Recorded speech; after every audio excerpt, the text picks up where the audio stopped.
Welcome to today's International Space Station update.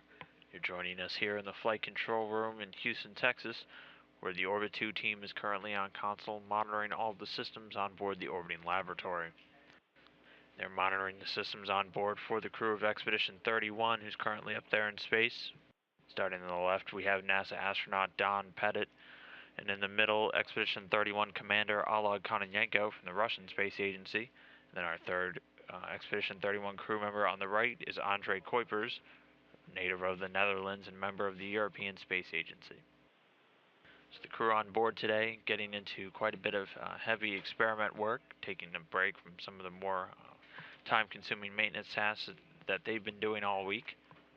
Crew woke up today at about 1 a.m. Central Time, and starting off with Commander Kononenko, who one of the first activities he did today was do an interactive event with some Russian television stations down on the ground, recording a few greetings.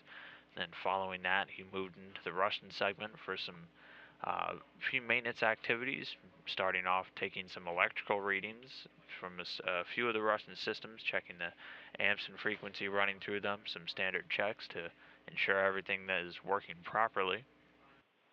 And then over the last few hours, he's been doing some maintenance on the Russian toilet and one of the two toilets on board the International Space Station. His activities with those today are replacing the urine receptacle and also the filter insert inside. Moving on, we have European Space Agency astronaut André Kuipers began his day doing some inventory work of the Human Research Facility supply kits. He's also doing some more unloading of cargo from the Automated Transfer Vehicle 3, or ATV 3, currently docked to the station. This will be his third day of doing such activities and tagging up with controllers down here on the ground as he continues to track all of the cargo and packages and supplies and hardware that he's been unloading from that vehicle. He'll also be doing some work with this SLAMD, which stands for the Space Linear Acceleration Mass Measurement Device Body Mass Measurement System. He'll be doing that. It's one of the few items on board the station that the astronauts can actually use to record and track their mass, or another word for that down here on the Earth you could call is weight. And due to that microgravity environment, they can't just stand on a scale, so they use this. It's kind of like a handle that accelerates into the wall, and using the fundamental physics of behind acceleration and mass, the astronauts can then calculate just how big their body is. He'll also be doing some pre-pack work for items that will be loaded onto the upcoming SpaceX Dragon capsule once it flies and docks to the International Space Station later this month. And also doing some routine cleaning on some bacteria filters in the atmosphere revitalization system in nodes 1, 2, and 3 on the U.S. segment.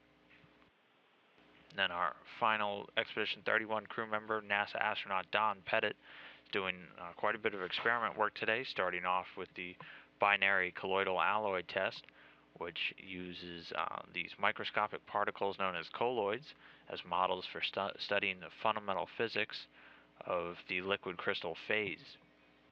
He's also spending some time working with the BASS experiment today, BASS standing for the burning and suppression of solids. You can see some video here of him working on that. And that is an investigation that examines the burning and extinction characteristics of a wide variety of fuel samples in microgravity. This experiment hopes to guide strategies for extinguishing accidental fires in that microgravity environment on board the station, but also could contribute to different computational models using the design of fire detection and suppression systems not only in microgravity but also down here on Earth. Coming up here called Dragon Capture. He'll also be relocating some emergency equipment prior to the arrival of the next Soyuz vehicle. And later this afternoon, he'll be doing a ham radio pass, getting a chance to talk with students at the Mariners Museum in Newport News, Virginia.